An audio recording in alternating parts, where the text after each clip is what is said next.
د رسول الله صلی الله علیه و وسلم مبارک سره دغه مبارک دا حدیث مبارک سنن دارمی را نقل کړي چې کلبم عبد الله ابن عمر رضی الله تعالی عنہ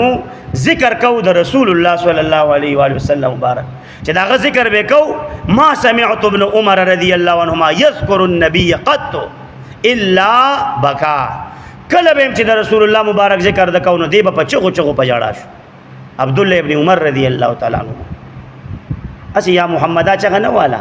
پریکټیکل داغه د هر چا نه زیاته مینه وا د رسول الله صلی الله علیه و وسلم مبارک سره نو چې داغه ذکر به کو کلم خپل شاګردانو د ډیر شاګردان ډیر لوی عالم دي او د امام شافعی صاحب رحمت الله علیه فقہ زیاته د عبد الله ابن عمر رضی الله تعالی عنهما په طریقه او په اقوالو باندې بنا نو ته چې کله د محبوب ذکر کو نو فبکا سترګ مبارکونه به اوخ یو به دي ډیر به وجړل کله به چې د رسول الله صلی الله علیه وسلم مبارک ذکر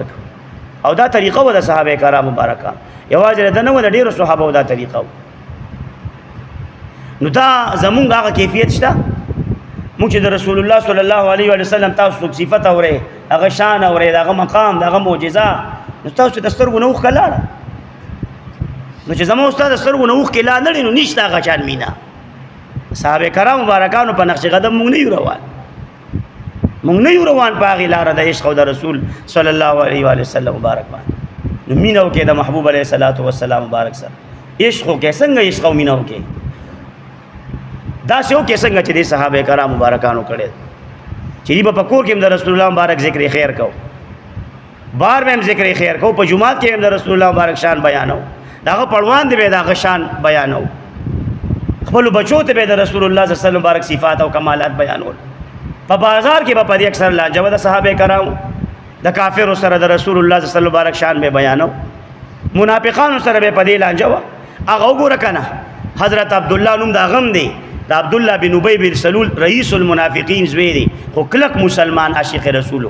او پلار د منافقانو سردار او پاغه یوځه کې هغه وی کنه د مدینه منوره نه بارتلو یو جهاد لا او هغه وی چې مونږ لا شو مدینه منوره ته نو د عزتمن خلک به د عزت خلک د مدینه منوره نه وباس رسول الله صلی الله علیه وسلم مبارک او صحابه ته سوي بی عزت وي او ځان ته عزتمن وي منافق او منافقان نو د قزوی وته د مدینه منوره فلار کې ولاړو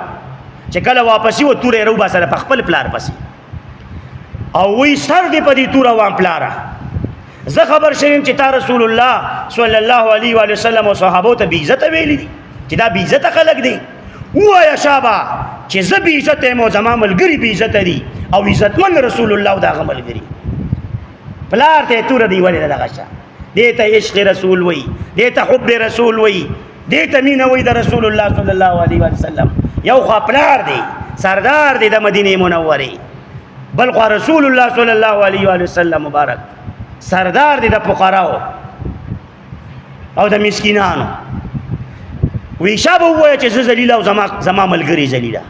او رسول الله صلی الله علیه وسلم عزتمن نو بس پر خود خو نه پلار نو چې کله پلار یو چې ذلیل او زما ملګری ذلیل دي او رسول الله صلی الله علیه وسلم داغه ملګری عزتمن دي بس به پلار پر خود سوی راځه مدینه منوره دا سیمینا صحابه کرام مبارکانو د رسول الله صلی الله علیه و وسلم مبارک سره کړي په زرګونو مثالونه واقع په زرګونو واقع داغه د محبت او د عشق د رسول الله صلی الله علیه وسلم مبارک سره ما او تاسو کړي باغونه پیغي قربان کړي مال دولت پیغي قربان کړي